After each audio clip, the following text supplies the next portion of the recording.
नमस्ते and welcome back to new video. आज हामी स्ट्रेन्थ अफ मेटेरियलको 2074 चैत्र आइओइटियुमा सोधेको एउटा क्वेसन लिएर आएको छौँ है। यो क्वेसन भनेको स्ट्रेन्थ अफ मेटेरियलबाट धेरै नै इम्पोर्टेन्ट क्वेसन हो है। यस्तै टाइपको एउटा टाइप 1 को क्वेसन हामीले अलरेडी च्यानलमा अपलोड गरिसकेका छौँ है। जुन क्वेसन चाहिँ हाम्रो यस्तो टाइपको रहेको थियो। यस्तो टाइपको क्वेसन चाहिँ सजिलै थियो, जुनमा चाहिँ हामीले जस्ट एउटा यो चेन्ज इन लेन्थको फर्मुला PL/AE भन्ने फर्मुलाबाट जस्ट फर्मुला यो निकालेर यसबाट चाहिँ यो P लागेको फोर्स चाहिँ निकालेको थियौँ भनेपछि सेम कुरा हामी यता पनि युज गर्छौँ। यता चाहिँ अलिकति नयाँ कुरा पनि छ भनेपछि यो क्वेसन चाहिँ त्योभन्दा पनि झन् इम्पोर्टेन्ट हो है त। सो ढिला नगरिकन चाहिँ हामी क्वेसन स्टार्ट गर्छौँ। यो क्वेसन चाहिँ मैले पहिला एक्चुअली भिडियो बनाएको थिएँ, तर यो चाहिँ केही कारणले चाहिँ यो भिडियो बन्न पुगेको थिएन, त्यही भएर चाहिँ मैले फेरि क्वेसन बनाउन थालेँ। 2 copper rods and 1 steel rod is of 3 cm diameter है त। अन्त के छ एउटा भनेपछि एउटा यस्तो मेकानिजम छ, एउटा यस्तो यहाँ स्ट्रक्चरमा के बनाएर राखेको छ भनेपछि दुईटा कपर रडहरू भनेको छ है। त्यसमा चाहिँ के थियो, हाम्रो रेक्टेङ्गल नै बनाएको थियो है, जसमा चाहिँ हामी रेक्टेङ्गलकै फर्मुला थियो। एउटा रड भनेपछि त एउटा सर्कुलर रड भनेपछि हामी अभियसली सर्कुलरकै फर्मुला लाउने भयौँ। दुईटा कपर रड छ, यता र यता लेफ्ट र राइटमा कपर रड छ, बिचमा स्टिल रड छ। स्टिल रड चाहिँ अलिक तलबाट हाइट छ भनेपछि कपर रड चाहिँ अलिक माथिबाट छ भनेपछि माथिबाट तिनटैले चाहिँ सेम एमाउन्टको लोड चाहिँ सपोर्ट गरेको छ। 500 kg लोड चाहिँ सपोर्ट गरेको छ। कपरको लेन्थ 3 मिटर, स्टिलको लेन्थ 1 मिटर छ है। बाँकी कुरा यहाँ नै छ है। 500 kg सपोर्ट गरेको छ अरे। फाइन्ड द स्ट्रेस निकाल्नुपर्ने छ। स्ट्रेस भनेको सिग्मा निकाल्नुपर्ने छ। सिग्मा सी भनेको कपरमा र सिग्मा एस भनेको स्टिलमा निकाल्नुपर्ने छ नि त। अब ई भनेको दुइटै स्टिल र कपरको लागि ई भनेको के हो त, हाम्रो यो ई दिएको छ दुइटैको लागि है। यङ्स मोडुलस अफ इलास्टिसिटी दिएको छ। कपर र स्टिलको लागि यहाँ गिभन छ है। अब फर्स्ट अफ अल हामी गिभन कुराहरू लेख्छौँ। गिभन भनेको डायमिटर अफ रड भनेको D = 3 cm, तिनटैको डायमिटर सेम दिएको छ। लोड भनेको 500 kg दिएको छ। स्टिलको लागि ई भनेको 2 × 10⁶ दिएको छ र कपरको लागि ई भनेको 10⁶ दिएको छ। लेन्थ अफ स्टिल भनेको कति छ त, टोटल 3 + 4 मिटर छ, जसले चाहिँ हामी 400 cm मा चेन्ज गऱ्यौँ र 3 मिटर भनेको चाहिँ 300 cm मा चेन्ज गऱ्यौँ कपरको लेन्थ है। अब यति गरेपछि हामीले एउटा फ्री बडी डायग्राम बनाउनु पर्ने हुन्छ है त। ल कसरी बनाउँछौँ त भनेपछि यो पहिला हाम्रो जुन यो ब्ल्याक कलरको छ, ब्ल्याक पेन भनेको के हो त, हाम्रो पहिला ओरिजिनली बसिरहेको यो माथिको 500 kg लोड है। 500 kg लोड चाहिँ यस्तो बसिरहेको थियो अरे। तलबाट दुईटा कपर रडले एउटा स्टिल रडले चाहिँ तलबाट सपोर्ट गरिरहेको छ अरे। अब हामीले एज्युम के गर्छौँ भनेपछि फ्री बडी डायग्राममा चाहिँ माथिबाट पहिले 500 किलोमिटर लोड लागिरहेको छ, तलबाट स्टिल रडले पनि माथितिर थेरिरहेको होला नि त। अब कुनै कुराले चाहिँ तलतिर पुस गरिरहेको छ भने तलबाट पनि त माथितिर पुस गर्छ नि त, अपोजिट रिएक्सन दिन्छ भनेपछि तलबाट पनि स्टिलले र यताबाट कपरले पनि यसरी दिइरहेको छ भने चाहिँ हामीले जस्ट एउटा सानो फ्री बडी डायग्राम बनाउने। अब हामीले चाहिँ के एज्युम गर्ने त भनेपछि यो जुन हाम्रो 500 kg लोड छ, यसले चाहिँ कहिले पनि माथितिर त जाँदैन नि त। अब जस्तै यहाँ लोड लागिरहेको छ भनेपछि लोडले माथि त धकेल्ने काम गर्दैन नि त, कि त्यही ठाउँमा स्टेबल राख्छ कि त्योभन्दा तलतिर सर्न खोज्छ नि त। त्यो लोडले बढी लोड भयो भने तलतिर सर्न खोज्छ, नत्र भने त्यही ठाउँमा स्टेबल हुन्छ हो। केही न केही कम्प्रेसन आउँछ, केही न केही चेन्ज इन लेन्थ आउँछ यो सबैमा।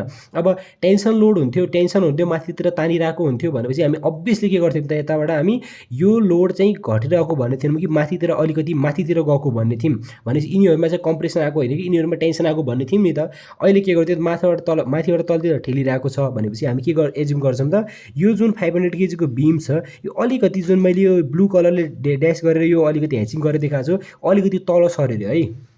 यो अलिकति तल सर्नु भनेको के हो त, यो भने यसको पनि लेन्थ अलिकति घट्यो, यसको पनि लेन्थ अलिकति घट्यो, यसको पनि लेन्थ अलिकति घट्यो।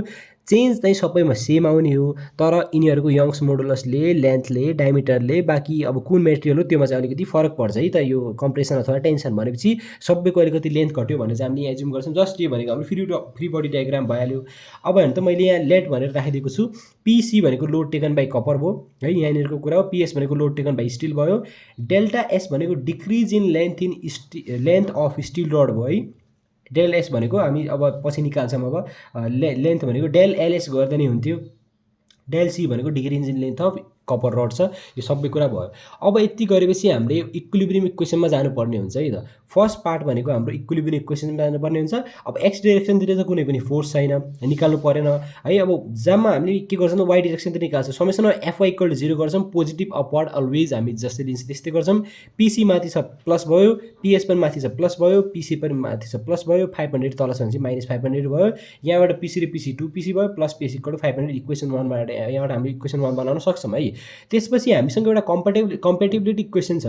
कम्प्याटिबिलिटी इक्वेसनका अनुसार के हुन्छ त भनेपछि हेर्नु त तीनटै रड सेम एमाउन्टले तल स्ट्रेस लागिरहेको छ नि त। यो रडमा पनि 500 केजी, यो रडमा पनि 500 केजी, यो रडमा पनि 500 केजी भनेपछि हामीले के एज्युम गर्छौँ त भनेपछि जत्तिकै कम्प्रेस यो भइरहेको छ त्यत्तिकै कम्प्रेस यो पनि छ, त्यत्तिकै कम्प्रेस यो पनि भइरहेको छ भने चाहिँ एज्युम गर्नुपर्ने हुन्छ है। फेरि हामीले के गर्न सक्छौँ त यसो from compatibility equation since each rod will be compressed by same amount है, each rod compressed by same amount चाहिँ डेल्टा एलएस है। डेल्टा एस भनेको मैले के भनेको त यो कम्प्रेसन स्टिल के अरे decrease in length of still भनेपछि जत्तिकै स्टिलमा डिक्रिज भयो लेन्थ उत्तिकै हाम्रो कपरमा पनि डिक्रिज हुन्छ भनेर गर्ने।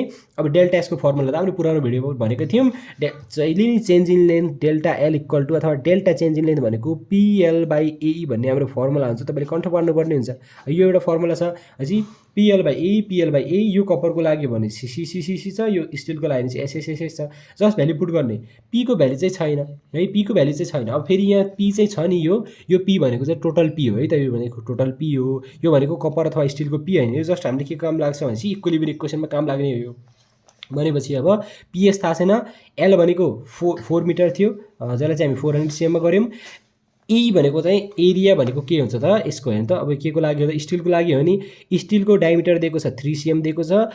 डायमिटर भनेको पाई डी स्क्वायर बाई 4 हुन्छ डायमिटर यसको। हाम्रो सर्कुलर छ भनेदेखि अहिले रेक्टेङ्गुलर हुन्थ्यो भनेपछि के गर्थ्यो लेन्थ इन्टु ब्रेथ गर्थ्यौँ, जुन हाम्रो पुरानो भिडियोमा गरेको थियौँ। भनेपछि पाई डी स्क्वायर बाई 4 छ इन्टु ई भनेको 2 × 10⁻6 गिभन थियो। पिसी भनेको हामीलाई यहाँनिर थाहा छैन, इन्टु 300 भनेको यसको लेन्थ भइदियो। पाई डी स्क्वायर बाई 4 भनेको सेम नै छ 10⁻6 छ। यहाँबाट सबै सल्भ गर्दा के गर्यौँ त भनेपछि यो सबैलाई इन्टु 300 गरेर जति आयो यो भ्याल्यु भनेको यो भयो है। ए होइन पहिला यो चाहिँ गरेको थियौँ है हामीले, यो सबै क्यालकुलेसन गऱ्यौँ इन्टु 400 गऱ्यौँ, जति आयो भ्याल्यु भनेको यो हो इन्टु पिएस बाँकी नै छ इज इक्वल टु फेरि यो सबै क्यालकुलेसन इन्टु 300 गर्दा यति आएको पिसी जस्ताको त्यस्तै छ। ठिक छ, यत्तिकै गऱ्यौँ। यहाँबाट पिएस इक्वल टु यसलाई यता लगेर डिभाइड गर्ने हो भने यो 4241 यसको डिभाइडमा 2827 यो डिभाइड गर्ने हो भने 1.5 पिसी आउँछ है हाम्रो, 1.5 पिसी आयो। अब इक्वेसन 1बाट हेर्नु त, इक्वेसन 1मा अब पिएसको भ्याल्यु राखिदिने। पिएसको भ्याल्यु हेर्नु इक्वेसन 1मा भनेको चाहिँ 2पिसी प्लस पिएस इक्वल टु 500 छ नि। अब यो ठाउँमा 2पिसी प्लस पिएस इक्वल टु 500 यो भने हाम्रो इक्वेसन 1 थियो है। यहाँ भनेर के राख्ने त अब 2पिसी जस्ताको त्यस्तै छ प्लस पिएस भनेको भ्याल्यु कति, पिएसको भ्याल्यु 1.5 पिसी छ इज इक्वल टु 5। अब दुईवटा एउटै अननोन छ एउटा इक्वेसन छ भने एउटा भ्याल्यु आइसक्यो 3.5 पिसी इक्वल टु पिसी इक्वल टु यो डिभाइडमा गर्दा 142.85 केजी यहाँबाट हाम्रो भ्याल्यु आउँछ है त। सो यो भनेको एउटा पिसी आयो। कपरमा लागिरहेको कपरले चाहिँ कति चाहिँ लोड चाहिँ टेक गरिरहेको छ, कति चाहिँ लोड चाहिँ लिइरहेको छ त भनेपछि यति लोड चाहिँ कपरले लिइरहेको रहेछ है। एउटा कपरले चाहिँ यति लोड लिइरहेको चाहिँ छ, दुईवटा कपरले भनेपछि 142.85 × 2 भइहाल्यो। त्यस्तै पिएस भनेको फ्रम इक्वेसन 2 इक्वेसन 2बाट हेर्नु त पिएस इक्वल टु 1.5 पिसी छ, पिसी भनेको भ्याल्यु आइसक्यो। पिएस इक्वल टु 1.5 × 142 गर्दा हाम्रो यहाँबाट पिएसको भ्याल्यु पनि आउँछ है। पिएस र पिसीको भ्याल्यु आइसक्यो, दुईटीले कति कति लोड लिएको रहेछ भने थाहा पायो भनेदेखि अब निकाल्नुपर्ने के हामीले स्ट्रेस हो नि त। के भनेको छ त find the stress in each rod भनेको छ भनेपछि स्ट्रेसको फर्मुला त फोर्स पर युनिट एरिया हो, पी बाई ए हो। कपरको लागि पिसी बाई एसी, पिसी भनेको हामीले कति निकालेर भर्खर 142 निकालेको थियौँ 142 हो। एसी भनेको त पाई इन्टु 9/4 भनेको कति त पाई into 3 square, pie D square by 4। कपरको भनेको 3 सीएम डायमिटर दिएको छ, पाई डी स्क्वायर बाई 4 भनेको यो भ्याल्यु दुईटैको लागि त सेम नै हुन्छ है। यति छ is equal to 20.209 kilogram per cm square आउँछ। ठिक छ, किलोग्राम भनेको किलोग्राममै राखेका थियौँ, यो सीएममा छ भनेपछि पर सीएम स्क्वायर, नत्र हामी अरू हुन्थ्यो नि kilonewton per metre square, newton per mm square यसो राख्थ्यौँ भने अहिले किलोग्राम र सीएममा छ भने चाहिँ यही फर्मुला हुने भयो स्ट्रेसको। त्यस्तै गरेर stress in steel rod sigma S निकाल्ने भने चाहिँ पिएस बाई एएस छ। पिएस भनेको 214 यहाँनिर निकालेको छौँ। पाई डी स्क्वायर बाई 4 भनेपछि पाई डी स्क्वायर भने 3 को स्क्वायर भने 9 भयो इन्टु 4 भनेपछि 30.80 किलोग्राम आयो है त। सो फाइनली हाम्रो के आयो त भने दुईटैको स्टिल रड र कपर रडमा भएको स्ट्रेस निकालिसक्यौँ भनेपछि यत्तिकै थियो। यसको धेरै कुरा चाहिँ हामीले गर्नुपर्ने हुँदैन। यसको लागि सबभन्दा पहिले चाहिँ हामीले के बुझ्नुपर्ने हुन्छ भनेपछि कुनै भ्याल्यु चेन्ज गर्नुपर्ने छ, युनिट चेन्ज गर्नुपर्ने छ, त्यो एउटै चेन्ज गरिहाल्ने। फ्री बडी डायग्राम चाहिँ बुझ्ने, जहिले नि माथिबाट स्ट्रेस लागिरहेको छ, माथिबाट तलतिर ठेलिरहेको छ भनेदेखि हामीले एज्युम के गर्ने त फ्री बडी डायग्राममा यो त अलिकति तलतिर हुन्छ है त, यिनीहरूको चाहिँ अलिकति लेन्थ घट्छ है, यो त त्यसपछि सरेर तलतिर आउँछ भनेर एज्युम गर्ने। टेन्सन हुन्थ्यो भनेको अलिकति यिनीहरूमा चाहिँ टेन्सन आउँथ्यो, यिनीहरूको लेन्थ बढ्थ्यो भनेर गर्ने। बाँकी इक्विलिब्रियम इक्वेसनमा समयसँग एफआई लाउने, यहाँबाट एउटा इक्वेसन आउँछ। त्यसपछि पिएल बाई ए भन्ने अर्को इक्वेसन हुन्छ, यहाँबाट अर्को इक्वेसन आउँछ। दुईवटा अननोन हुन्छ, दुईवटा इक्वेसन छ भने चाहिँ हामी सजिलै सल्भ गर्न सक्छौँ। लास्टमा आएर सिग्माको भ्याल्यु भनेको पी बाई ए हुन्छ स्ट्रेसको value force per unit area हुन्छ। यहाँबाट हामी नर्मली भ्याल्यु क्यालकुलेट गरेर गर्छौँ भनेपछि यसको चाहिँ सल्युसन सजिलै गर्न सकिन्छ है त। यो चाहिँ हाम्रो एकचोटि मात्र होइन 2-3 चोटि अरू पनि आएको थियो, अलिकति मात्र भ्याल्यु चेन्ज भएर चाहिँ यस्तो टाइपको क्वेसन धेरैचोटि आएको छ। जस्ट यही भ्याल्यु सेम क्वेसन छ 2074 मा आएको भएर चाहिँ मैले यसले लिएको, धेरैचोटि सोधिराख्ने क्वेसन हो र सबै युनिभर्सिटीको लागि इम्पोर्टेन्ट क्वेसन हो भन्दै आजको लागि चाहिँ हामी यति नै गर्छौँ। हाम्रो अरू टाइपको न्युमेरिकल पनि तपाईँले हेर्नुभएको छैन भने चाहिँ हाम्रो स्ट्रेन्थ अफ मेटेरियल र अरू सबै सेमिस्टरको र सबै सब्जेक्टहरूको न्युमेरिकल चाहिँ हाम्रो च्यानलमा गएर प्लेलिस्टमा गएर तपाईँले हेर्न सक्नुहुन्छ। सो यिनीहरूको डेरिभेसन तपाईँले हेर्न सक्नुहुन्छ। सो आजको लागि चाहिँ यति नै। Thanks for watching and take care.